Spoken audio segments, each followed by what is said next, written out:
All right, let's bring in Tinatin Japaridze, an analyst with Eurasia Group. The summit kicking off with a friendly-looking handshake, as you saw there. Smiles exchanged between Trump and Putin. Give us your first impressions of how this played out so far. Well, at least so far, we can safely say that the meeting is going forward.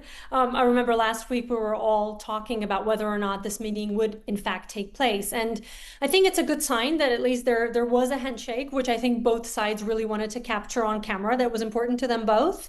But of course, the real meat of the story that's unfolding right now, that I think does have actually historical consequences, will be very important to unpack afterwards when we actually find out what was it that the two leaders discussed together with their team members. I want to talk about the significance of these two leaders in Alaska. Now, remember, Alaska used to be part of Russia. I'm curious, does the choice of location for this summit only support Russia's argument that, frankly, borders can change? It actually might. And I think that that is one of the ideas, perhaps tongue-in-cheek, that Vladimir Putin may actually float during his meeting with President Trump. But more significantly, I think what's important to bear in mind is that the significance of Vladimir Putin coming to the United States, no matter who once owned Alaska, is worth keeping in mind because Vladimir Putin has very much been isolated from the Western world over the past few years since the full-scale invasion of Ukraine. And this is one of the places that he can go to in the West in particular where he's actually not going to get arrested. And it's very good optics because he's able to sell this as a win back home in Russia, as a way of reminding everyone that actually, no matter what they say in the Western media, Russia is not isolated after all. It does get invited, including to the United States.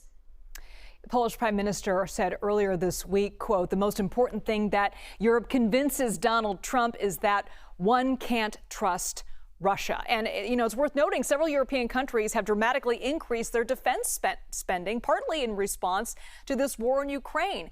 Can you tell us more about, from your perspective, what these European countries are hoping to see from this summit?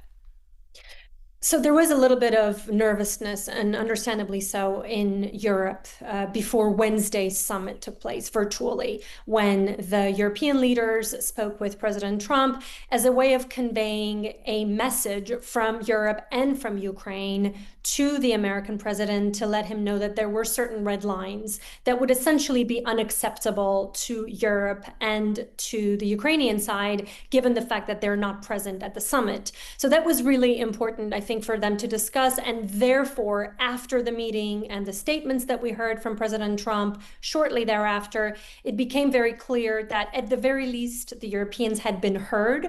Now, whether or not President Trump actually pursues this stance that we heard on Wednesday, Thursday, going forward over the next few hours remains to be seen. But I do feel that the Europeans are more confident now than they were a few days ago when they were feeling very much sort of sidelined. We've talked a lot about the EU and, of course, Ukraine when it comes to this summit. But one country that I want to mention with you is China. They are closely watching what happens from this summit and what happens with this conflict moving forward.